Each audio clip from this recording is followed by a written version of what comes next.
नमस्कार, सुस्वागतम, वेलकम, अभिनंदन। मैं हूं आपके साथ आपकी अपनी होस्ट दोस्त डॉक्टर वायरा किया। 22 सितंबर 2025 से नवरात्रे शुरू होकर 1 अक्टूबर 2025 पे संपूर्ण हो रहे हैं और मैं बहुत खुश हूं। शायद माता रानी ने बहुत सोच समझकर नवरात्रे ऐसे रखे होंगे, क्योंकि भैया सीधी बात है, नवरात्रे मतलब माँ के हैं, तो माँ जब रक्षा करने पर अपने बच्चे के आती है तो दुनिया की कोई ताकत और शक्ति उस बच्चे का कुछ बिगाड़ नहीं पाती है।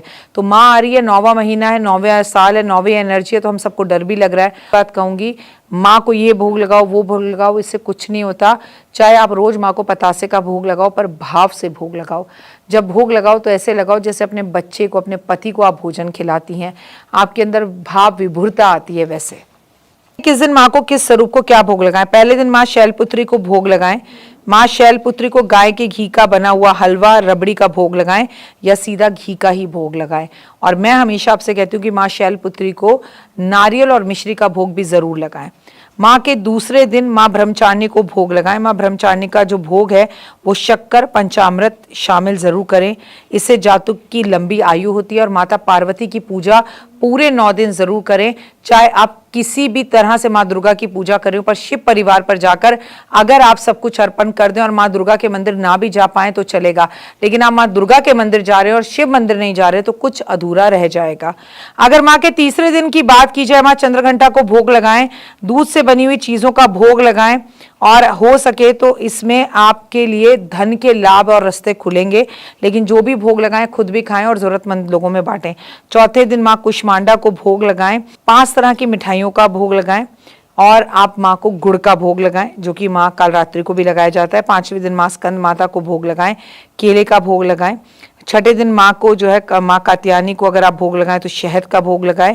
आपको मैं बता दूं, 7वें दिन कालरात्रि को जो आप भोग लगाएं वो आपके लिए बहुत अच्छा, आपके सारे बिगड़े काम दूर होंगे और वो गुड़ का भोग लगाएं, आपके लिए बहुत अच्छा रहेगा। स्कंद माता को आप केले का भोग लगाएं।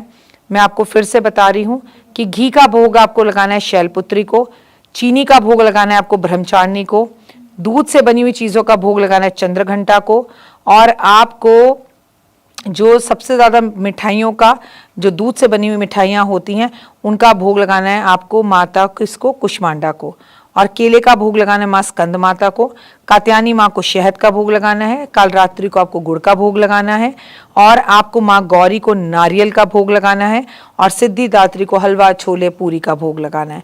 और बाकी अगर अपने पास ये ना हो तो इस पेपर को करिए बंद और साइड में रख दीजिए। माँ को वो भोग लगाइए जो आप खा रहे हैं, और लहसुन प्याज बिल्कुल नहीं खाना है, इन बातों का ध्यान रखना है। और माँ को नारियल पानी का जो भोग लगाता है और पूरा परिवार मिलकर उस नारियल पानी को पीता है, वो बेहद ही उत्तम और बढ़िया होता है। मैं फिर कह रही हूँ, हमारे पास भोग ना भी हो, हम कुछ ज़्यादा ना लगा पाएँ, हमारी जितनी आर्थिक स्थिति हो उस हिसाब से करें। माँ भाव की भूखी है, बड़ा मंदिर ना सजा पाएँ, हलवा छोले ना बना पाएँ, पर कोशिश करें कि आराम से, शांति से, प्यार से, चाहे 2 दाने मिश्री के रोज केले का भोग लगाएं, पर उसे प्रसाद समझकर, अमृत समझकर ग्रहण भी जरूर करें। नवरात्रों के इस पावन दिनों में अच्छे से नवरात्रे मनाएं, डांडिया खेलने जरूर जाएं और डांडिया माँ को अर्पण भी कर आएँ। 2 नए डांडिया खरीदें, माँ के मंदिर में रख कर आएँ, सिंदूर माँ के मंदिर में रख कर आएँ, शहद की शीशी माँ के मंदिर में रखें, घी माँ के मंदिर में रखें, माँ के घर के आसपास माँ के किसी भी मंदिर को फूलों से सजवाएं, माँ के किसी भी मंदिर को लाइटों से सजवाएं, माँ के मंदिर में ढोलक रख कर आएँ। वो लोग जिनका विवाह नहीं हो रहा है, जिनको अपने जीवन में सुख शांति चाहिए और कोर्ट कचहरी के केसों से बिल्कुल बाहर आना है, वो माँ के मंदिर में जाकर 2 शेर एक साथ रख कर आए। 2 शेर कोर्ट में जैसे लड़ रहे हैं ना आमने सामने, जीत आप ही की होगी। फिलहाल दीजिए इजाजत। नमस्कार, जय माता दी।